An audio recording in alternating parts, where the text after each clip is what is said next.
Swami Vivekananda was an Indian Hindu monk and a key figure in the introduction of Indian philosophies of Vedanta and Yoga to the Western world. He was one of the most influential philosophers and social reformers in his contemporary India and the most successful and influential missionaries of Vedanta to the Western world. Indian Nobel laureate poet Rabindranath Tagore suggested to study the works of Vivekananda to understand India. He also told, "In Vivekananda there was nothing negative, but everything positive." In last 1 century, hundreds of scholarly books have been written on Vivekananda, his works, and his philosophy in different languages. Sister Nivedita, who was a disciple and a friend of Vivekananda, wrote 2 books, The Master as I Saw Him and Notes of Some Wanderings with the Swami Vivekananda. The first one was published in 1910 and the second one was published in 1913. Sister Gargi's lifelong research work, a series of 6 volumes of books, Swami Vivekananda in the West, New Discoveries, was first published in 2 volumes in 1957. In 1983-87, these series was republished in 6 volumes. Bengali scholar and critic Sankari Prasad Basu, who was a director of Swami Vivekananda Archives, Ramakrishna Mission Institute of Culture, wrote several books on Vivekananda such as Vivekananda O Samakalan Barabarsha 7 volumes, Sahajya Vivekananda, Bandhu Vivekananda, etc. Monks of Ramakrishna Math and Mission too have written several notable books on the life and works of Vivekananda. Swami Vivekananda and Modern India, written by Swami Jagadiswarananda, was first published in 1941. In this book, the author covered the biography of Vivekananda in brief. Swami Nikhilananda wrote Vivekananda, a biography which was first published in 1943 from Advaita Ashrama. Yuganayak Vivekananda, written by Swami Gambhirananda, was first published in 1966-1967. Early life, birth and childhood. Vivekananda was born Narendranath Datta in a Bengali family at his ancestral home at 3 Gormohan Mukherjee Street in Calcutta, the capital of British India, on January 12, 1863 during the Makar Sankranti festival. He belonged to a traditional family and was one of 9 siblings. His father, Vishwanath Datta, was an attorney at the Calcutta High Court. Durgasharan Datta, Narendra's grandfather, was a Sanskrit and Persian scholar who left his family and became a monk at age 25. His mother, Bhubaneswari Devi, was a devout housewife. The progressive, rational attitude of Narendra's father and the religious temperament of his mother helped shape his thinking and personality. Narendranath was interested in spirituality from a young age and used to meditate before the images of deities such as Shiva, Rama, Sita, and Mahavir Hanuman. He was fascinated by wandering ascetics and monks. Narendra was naughty and restless as a child, and his parents often had difficulty controlling him. His mother said, "I prayed to Shiva for a son and he has sent me one of his demons." Education. In 1871, at the age of 8, Narendranath enrolled at Ishwar Chandra Vidyasagar's Metropolitan Institution, where he went to school until his family moved to Raipur in 1877. In 1879, after his family's return to Calcutta, he was the only student to receive first division marks in the Presidency College entrance examination. He was an avid reader in a wide range of subjects, including philosophy, religion, history, social science, art, and literature. He was also interested in Hindu scriptures, including the Vedas, the Upanishads, the Bhagavad Gita, the Ramayana, the Mahabharata, and the Puranas. Narendra was trained in Indian classical music, and regularly participated in physical exercise, sports, and organized activities. Narendra studied Western logic, Western philosophy, and European history at the General Assembly's institution. In 1881, he passed the Fine Arts examination, and completed a Bachelor of Arts degree in 1884. Narendra studied the works of David Hume, Immanuel Kant, Johann Gottlieb Fichte, Baruch Spinoza, George W. F. Hegel, Arthur Schopenhauer, Auguste Comte, John Stuart Mill and Charles Darwin. He became fascinated with the evolutionism of Herbert Spencer and corresponded with him, translating Herbert Spencer's book Education into Bengali. While studying Western philosophers, he also learned Sanskrit scriptures and Bengali literature. William Hastie wrote, "Narendra is really a genius. I have travelled far and wide, but I have never come across a lad of his talents and possibilities, even in German universities, among philosophical students. He is bound to make his mark in life." Narendra was known for his prodigious memory and the ability at speed reading. Several incidents have been given as examples. In a talk, he once quoted verbatim, 2 or 3 pages from Pickwick Papers. Another incident that is given is his argument with a Swedish national, where he gave reference to some details on Swedish history that the Swede originally disagreed with but later conceded. In another incident with Dr. Paul Deussens at Kiel in Germany, Vivekananda was going over some poetical work and did not reply when the professor spoke to him. Later, he apologized to Dr. Deussen, explaining that he was too absorbed in reading and hence did not hear him. The professor was not satisfied with this explanation, but Vivekananda quoted and interpreted verses from the text, leaving the professor dumbfounded about his feat of memory. Once, he requested some books written by Sir John Lubbock from a library and returned them the very next day, claiming that he had read them. The librarian refused to believe him until cross-examination about the contents convinced him that Vivekananda was being truthful. Some accounts have called Narendra a shrewd Hara. Initial spiritual forays. In 1880 Narendra joined Keshav Chandra Sen's Nava Vidhan, which was established by Sen after meeting Ramakrishna and reconverting from Christianity to Hinduism. Narendra became a member of a Freemasonry lodge at some point before 1884 and of the Sadharan Brahmo Samaj in his 20s, a breakaway faction of the Brahmo Samaj led by Keshav Chandra Sen and Debendranath Tagore.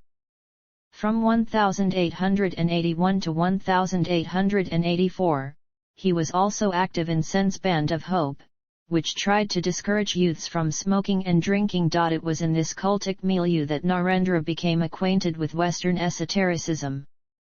His initial beliefs were shaped by Brahmo concepts, which denounces polytheism and the caste restriction, and a streamlined, rationalized, monotheistic theology strongly colored by a selective and modernistic reading of the Upanishads and of the Vedanta. Ramohan Roy, the founder of the Brahmo Samaj, who was strongly influenced by Unitarianism, strove towards a universalistic interpretation of Hinduism. His ideas were altered considerably by Debendranath Tagore, who had a romantic approach to the development of these new doctrines, and questioned central Hindu beliefs like reincarnation and karma, and rejected the authority of the Vedas.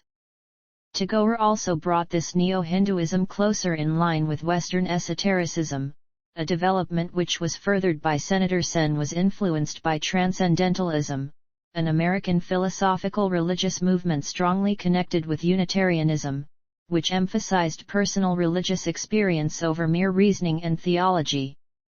Sen strived to an accessible, non-renunciatory, everyman type of spirituality, introducing lay systems of spiritual practice which can be regarded as an influence to the teachings Vivekananda later popularized in the West. Not satisfied with his knowledge of philosophy, Narendra came to the question which marked the real beginning of his intellectual quest for God.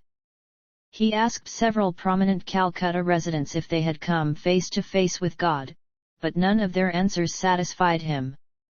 At this time, Narendra met Debendranath Tagore and asked if he had seen God. Instead of answering his question, Tagore said, "My boy, you have the yogi's eyes."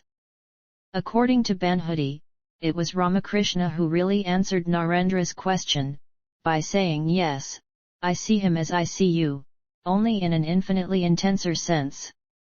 According to de Michelis, Vivekananda was more influenced by the Brahmo Samaj and its new ideas, than by Ramakrishna.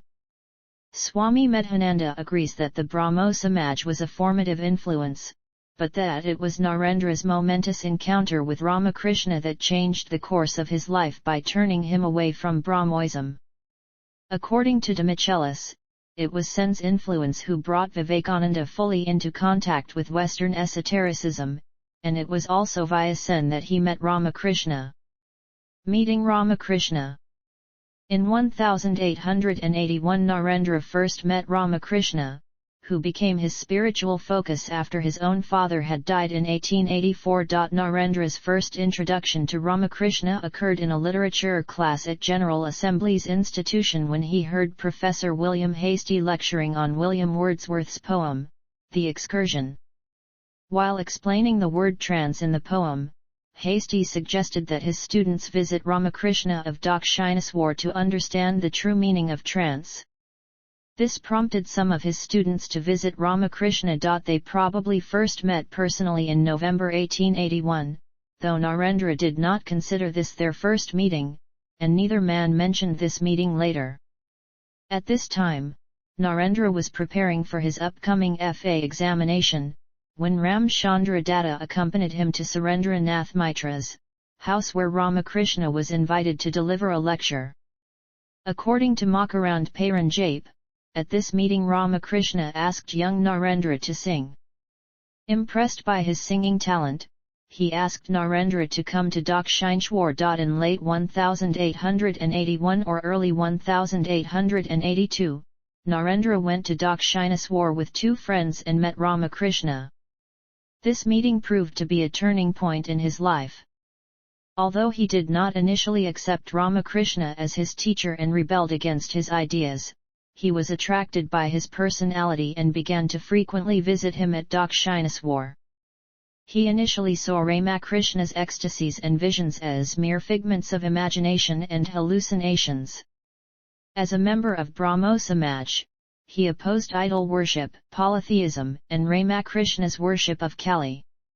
He even rejected the Advaita Vedanta of identity with the Absolute as blasphemy and madness, and often ridiculed the idea. Narendra tested Ramakrishna, who faced his arguments patiently. Try to see the truth from all angles, he replied. Narendra's father's sudden death in 1884 left the family bankrupt. Creditors began demanding the repayment of loans, and relatives threatened to evict the family from their ancestral home. Narendra, once a son of a well-to-do family, became one of the poorest students in his college. He unsuccessfully tried to find work and questioned God's existence, but found solace in Ramakrishna, and his visits to Dakshinaswar increased. One day, Narendra requested Ramakrishna to pray to goddess Kali for their family's financial welfare. Ramakrishna suggested him to go to the temple himself and pray. Following Ramakrishna's suggestion, he went to the temple thrice, but failed to pray for any kind of worldly necessities and ultimately prayed for true knowledge and devotion from the goddess. Narendra gradually grew ready to renounce everything for the sake of realizing God, and accepted Ramakrishna as his guru. In 1885, Ramakrishna developed throat cancer, and was transferred to Calcutta and to a garden house in Kasipur. Narendra and Ramakrishna's other disciples took care of him during his last days, and Narendra's spiritual education continued. At Kasipur, he experienced Nirvikalpa Samadhi. Narendra and several other disciples received ochre robes from Ramakrishna, forming his first monastic order. He was taught that service to men was the most effective worship of God. Ramakrishna asked him to care for the other monastic disciples, and in turn asked them to see Narendra as their leader.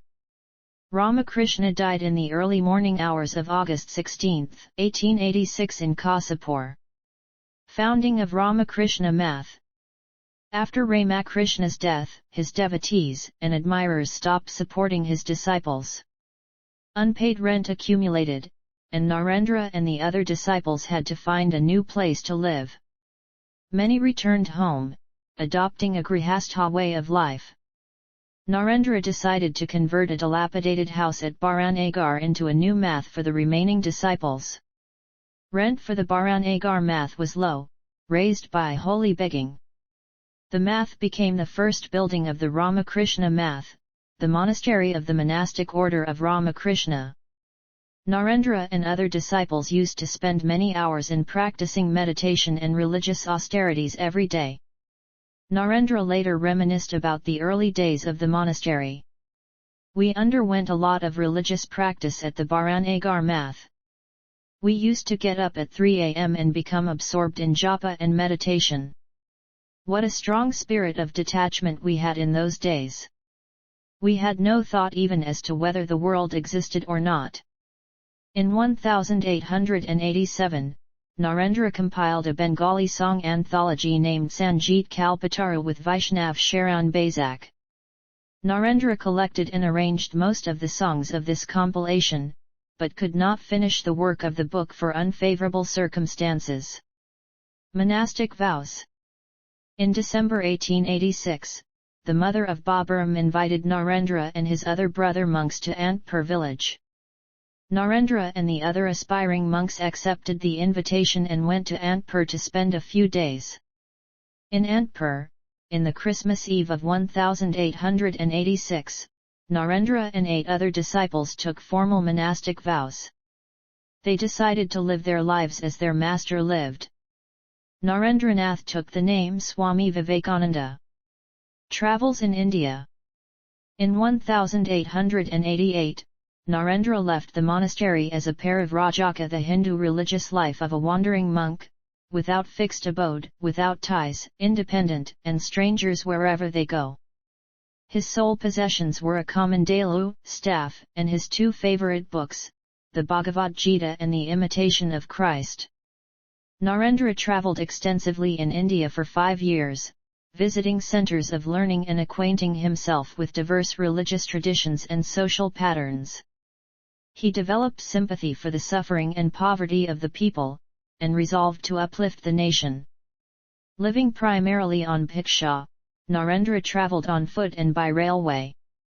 During his travels he met, and stayed with Indians from all religions and walks of life, scholars, Diwans, Rajas, Hindus, Muslims, Christians, Paraiyars, and government officials. Narendra left Bombay for Chicago on May 31, 1893 with the name Vivekananda, as suggested by Ajit Singh of Khetri, which means the bliss of discerning wisdom, from Sanskrit Viveka and Nanda. First visit to the West. Vivekananda started his journey to the West on May 31, 1893 and visited several cities in Japan, China, and Canada en route to the United States, reaching Chicago on July 30, 1893, where the Parliament of Religions took place in September 1893. The Congress was an initiative of the Swedenborgian layman, and judge of the Illinois Supreme Court, Charles C. Bonney, to gather all the religions of the world, and show the substantial unity of many religions in the good deeds of the religious life. It was one of the more than 200 adjunct gatherings and congresses of the Chicago's World's Fair, and was an avant-garde intellectual manifestation of cultic milieus, East and West, with the Brahmo Samaj and the Theosophical Society being invited as being representative of Hinduism. Vivekananda wanted to join, but was disappointed to learn that no one without credentials from a bona fide organization would be accepted as a delegate. Vivekananda contacted Professor John Henry Wright of Harvard University, who invited him to speak at Harvard. Vivekananda wrote of the professor, "He urged upon me the necessity of going to the Parliament of Religions, which he thought would give an introduction to the nation." Vivekananda submitted an application, introducing himself as a monk of the oldest order of Sunnisis, founded by Sankara, supported by the Brahmo Samaj representative Protapchandra Mozumdar, who was also a member of the Parliament's selection committee, classifying the Swami as a representative of the Hindu monastic order. Hearing Vivekananda speak, Harvard psychology professor William James said, that man is simply a wonder for oratorical power. He is an honor to humanity. Parliament of the World's Religions. The Parliament of the World's Religions opened on September 11, 1893 at the Art Institute of Chicago, as part of the World's Columbian Exposition. On this day, Vivekananda gave a brief speech representing India and Hinduism. He was initially nervous, bowed to Saraswati and began his speech with "Sisters and Brothers of America." At these words, Vivekananda received a 2-minute standing ovation from the crowd of 7,000. According to Sailendranath Dar, when silence was restored, he began his address, greeting the youngest of the nations on behalf of the most ancient order of monks in the world, the Vedic order of sannyasins, a religion which has taught the world both tolerance and universal acceptance. Vivekananda quoted 2 illustrative passages from the Shiva Mahimna Stotram, as the different streams having their sources in different places all mingle their water in the sea, so, O Lord, the different paths which men take, through different tendencies, various though they appear, crooked or straight, all lead to Thee, and whosoever comes to me, through whatsoever form, I reach him. All men are struggling through paths that in the end lead to me. According to Sailendranath Dar, it was only a short speech, but it voiced the spirit of the Parliament. Parliament President John Henry Barrows said, "India, the mother of religions, was represented by Swami Vivekananda, the orange monk who exercised the most wonderful influence over his auditors." Vivekananda attracted widespread attention in the press, which called him the cyclonic monk from India. The New York Critique wrote, "He is an orator by divine right, and his strong, intelligent face in its picturesque setting of yellow and orange was hardly less interesting than those earnest words, and the rich, rhythmical utterance he gave them." The New York Herald noted, "Vivekananda is undoubtedly the greatest figure in the Parliament of Religions. After hearing him we feel how foolish it is to send missionaries to this learned nation." American newspapers reported Vivekananda as the greatest figure in the Parliament of Religions and the most popular and influential man in the Parliament. The Boston Evening Transcript reported that Vivekananda was a great favorite at the Parliament. If he merely crosses the platform, he is applauded. He spoke several more times at receptions, the scientific section, and private homes on topics related to Hinduism, Buddhism, and harmony among religions until the Parliament ended on September 27, 1893. Vivekananda's speeches at the Parliament had the common theme of universality, emphasizing religious tolerance. He soon became known as a handsome Oriental and made a huge impression as an orator. Lecture tours in the UK and US. After the Parliament of Religions, he toured many parts of the US as a guest. His popularity opened up new views for expanding on life and religion to thousands. During a question-answer session at Brooklyn Ethical Society, he remarked, "I have a message to the West as Buddha had a message to the East." Vivekananda spent nearly 2 years lecturing in the eastern and central United States, primarily in Chicago, Detroit, Boston, and New York. He founded the Vedanta Society of New York in 1894. By spring 1895 his busy, tiring schedule had affected his health. He ended his lecture tours and began giving free, private classes in Vedanta and Yoga. Beginning in June 1895, Vivekananda gave private lectures to a dozen of his disciples at Thousand Island Park, New York for 2 months. During his first visit to the West he traveled to the UK twice, in 1895 and 1896, lecturing successfully there. In November 1895, he met Margaret Elizabeth Noble, an Irish woman who would become Sister Nivedita. During his second visit to the UK in May 1896, Vivekananda met Max Muller, a noted Indologist from Oxford University who wrote Ramakrishna's first biography in the West. From the UK, Vivekananda visited other European countries. In Germany, he met Paul Deussen, another Indologist. Vivekananda was offered academic positions in 2 American universities. He declined both, since his duties would conflict with his commitment as a monk. Vivekananda's success led to a change in mission, namely the establishment of Vedanta centers in the West.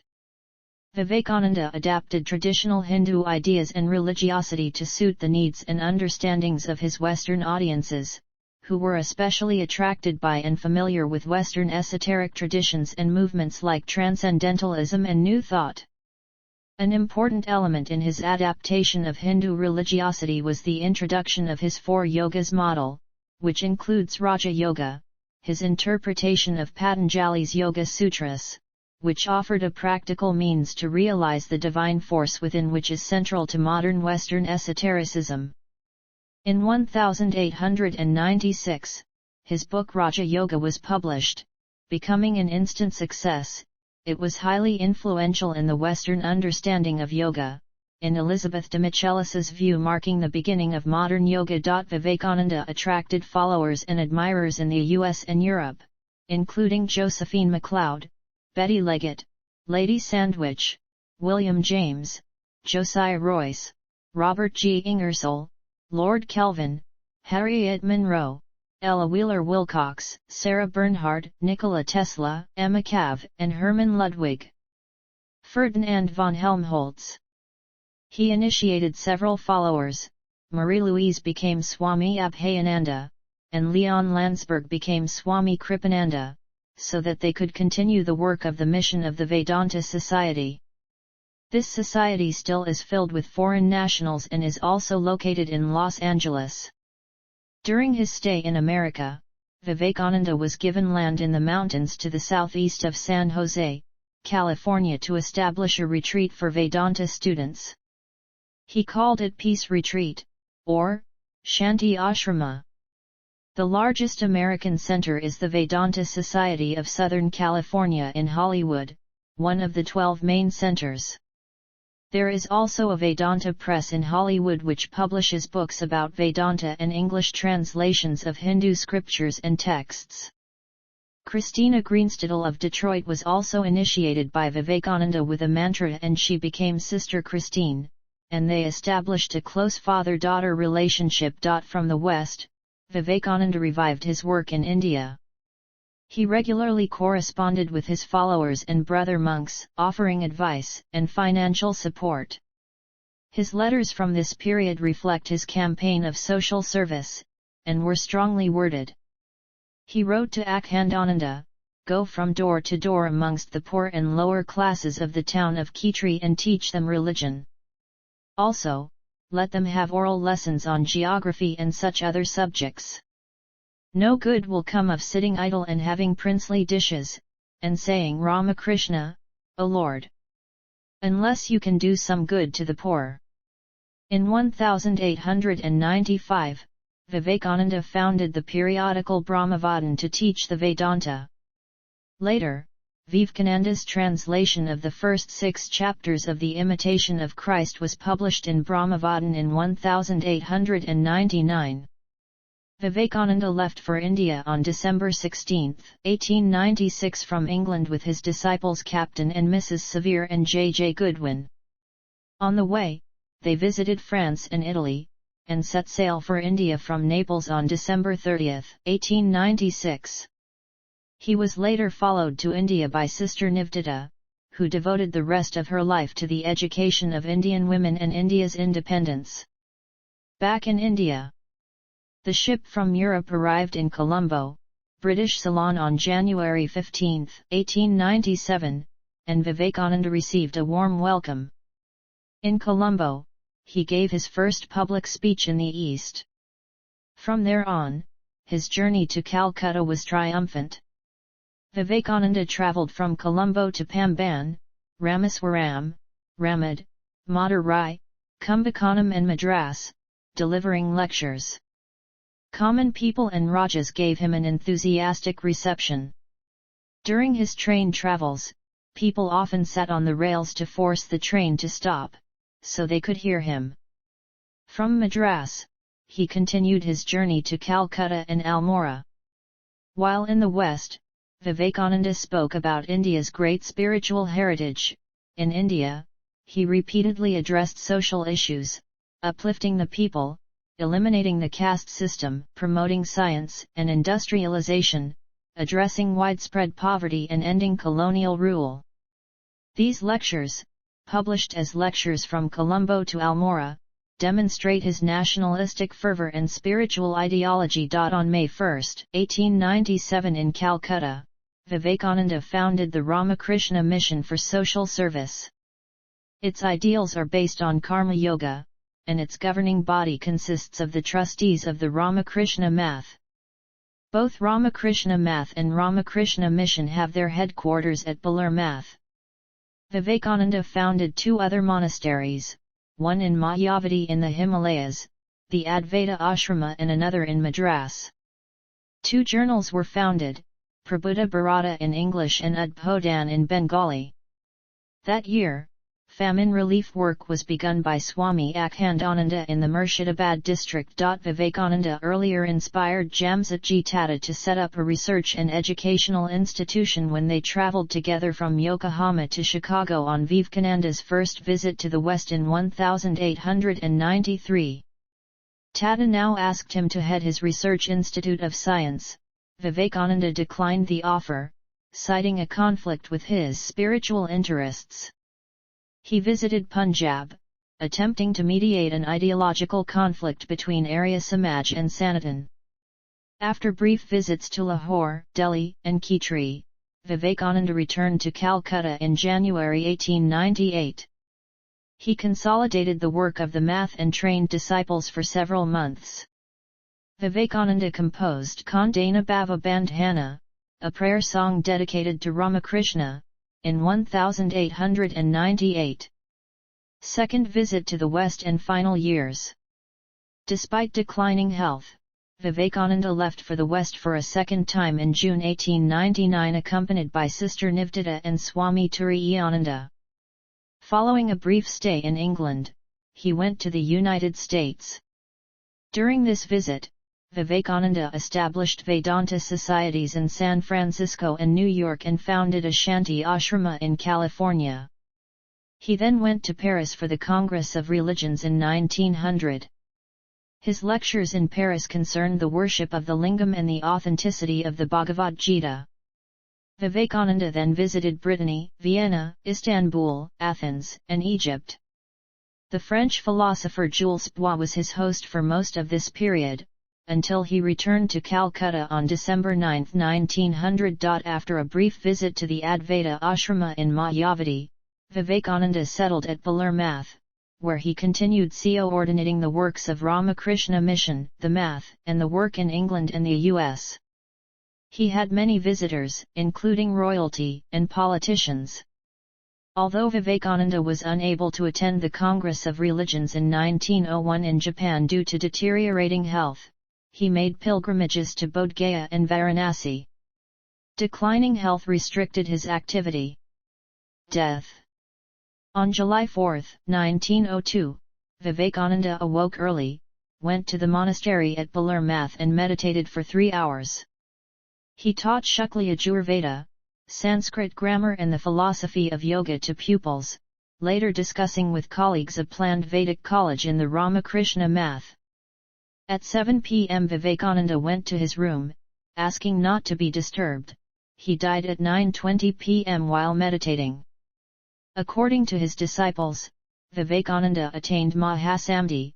The rupture of a blood vessel in his brain was reported as a possible cause of death.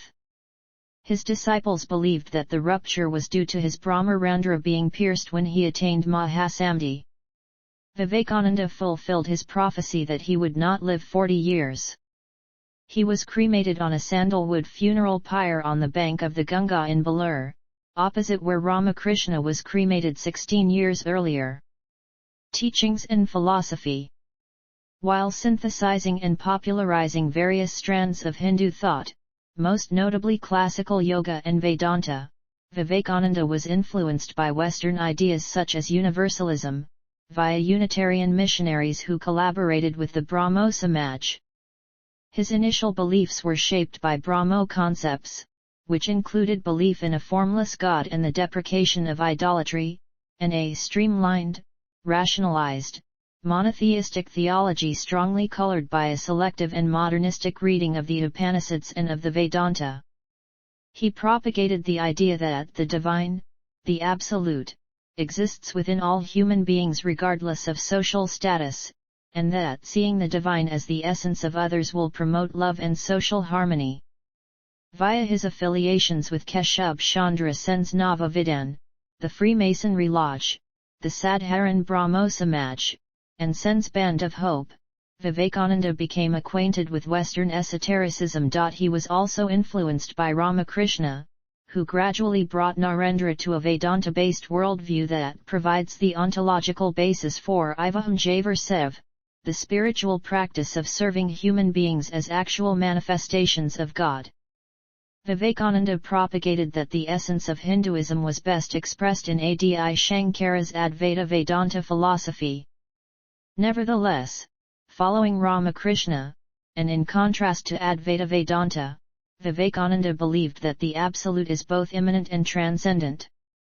According to Anil Suklal, Vivekananda's Neo-Vedanta reconciles Dvaita or dualism and Advaita or non-dualism, viewing Brahman as one without a second, yet both qualified, saguna, and qualityless, nirguna. Vivekananda summarized the Vedanta as follows, giving it a modern and universalistic interpretation, showing the influence of classical yoga. Each soul is potentially divine. The goal is to manifest this divinity within by controlling nature, external and internal. Do this either by work, or worship, or mental discipline, or philosophy by one, or more, or all of these and be free. This is the whole of religion. Doctrines, or dogmas, or rituals, or books, or temples, or forms, are but secondary details. Vivekananda's emphasis on Nirvikalpa Samadhi was preceded by medieval yogic influences on Advaita Vedanta. In line with Advaita Vedanta texts like Drjdrasya Viveka and Vedanta Sara, Vivekananda saw Samadhi as a means to attain liberation. Vivekananda popularized the notion of involution, a term which Vivekananda probably took from Western theosophists, notably Helena Blavatsky, in addition to Darwin's notion of evolution, and possibly referring to the Samkhya term stkarya. Theosophic ideas on involution has much in common with theories of the descent of God in Gnosticism, Kabbalah, and other esoteric schools. According to Mirananda, Vivekananda uses the word involution exactly how it appears in Theosophy, the descent, or the involvement, of divine consciousness into matter. With spirit, Vivekananda refers to prana or purusha, derived from Samkhya and classical yoga as presented by Patanjali in the Yoga Sutras. Vivekananda linked morality with control of the mind, seeing truth, purity, and unselfishness as traits which strengthened it. He advised his followers to be holy, unselfish and to have Shraddha. Vivekananda supported brahmacharya, believing it the source of his physical and mental stamina and eloquence. Vivekananda's acquaintance with Western esotericism made him very successful in Western esoteric circles, beginning with his speech in 1893 at the Parliament of Religions. Vivekananda adapted traditional Hindu ideas and religiosity to suit the needs and understandings of his Western audiences, who were especially attracted by and familiar with Western esoteric traditions and movements like Transcendentalism and New Thought. An important element in his adaptation of Hindu religiosity was the introduction of his 4 yogas model, which includes Raja Yoga, his interpretation of Patanjali's Yoga Sutras, which offered a practical means to realize the divine force within, which is central to modern Western esotericism. In 1896, his book Raja Yoga was published, which became an instant success and was highly influential in the Western understanding of yoga. Nationalism was a prominent theme in Vivekananda's thought. He believed that a country's future depends on its people, and his teachings focused on human development. He wanted to set in motion a machinery which will bring noblest ideas to the doorstep of even the poorest and the meanest. Influence and legacy. Neo-Vedanta. Vivekananda was one of the main representatives of Neo-Vedanta, a modern interpretation of selected aspects of Hinduism in line with Western esoteric traditions, especially Transcendentalism, New Thought and Theosophy. His reinterpretation was, and is, very successful, creating a new understanding and appreciation of Hinduism within and outside India, and was the principal reason for the enthusiastic reception of yoga, transcendental meditation, and other forms of Indian spiritual self-improvement in the West. Ajahananda Bharati explained, modern Hindus derive their knowledge of Hinduism from Vivekananda, directly or indirectly. Vivekananda espoused the idea that all sects within Hinduism are different paths to the same goal. However, this view has been criticized as an oversimplification of Hinduism. Indian nationalism. In the background of emerging nationalism in British-ruled India, Vivekananda crystallized the nationalistic ideal. In the words of social reformer Charles Freer Andrews, the Swami's intrepid patriotism gave a new color to the national movement throughout India. More than any other single individual of that period, Vivekananda had made his contribution to the new awakening of India. Vivekananda drew attention to the extent of poverty in the country, and maintained that addressing such poverty was a prerequisite for national awakening. His nationalistic ideas influenced many Indian thinkers and leaders. Sri Aurobindo regarded Vivekananda as the one who awakened India spiritually. Mahatma Gandhi counted him among the few Hindu reformers who have maintained this Hindu religion in a state of splendor by cutting down the dead wood of tradition. Name-giving. In September 2010, the then Union Finance Minister Pranab Mukherjee, the President of India before the current President Ram Nath Kovind, approved in principle the Swami Vivekananda Values Education Project at a cost of 1 billion, with objectives including involving youth with competitions, essays, discussions, and study circles, and publishing Vivekananda's works in a number of languages. In 2011, the West Bengal Police Training College was renamed the Swami Vivekananda State Police Academy, West Bengal. The State Technical University in Chhattisgarh has been named the Chhattisgarh Swami Vivekananda Technical University. In 2012, the Raipur Airport was renamed Swami Vivekananda Airport. Celebrations.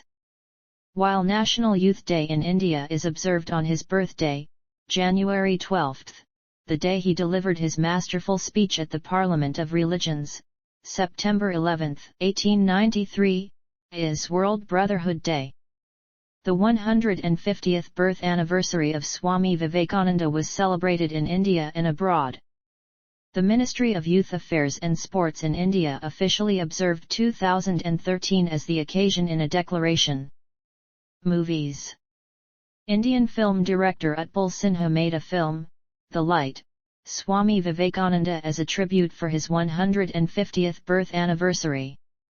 Other Indian films about his life include Swamiji by Amar Mullik, Swami Vivekananda by Amar Mullik, Veeraswar Vivekananda by Madhu Bose, Life and Message of Swami Vivekananda documentary film by Bimal Roy, Swami Vivekananda by G. V. Iyer, Swamiji Laser Light film by Manik Sorkar.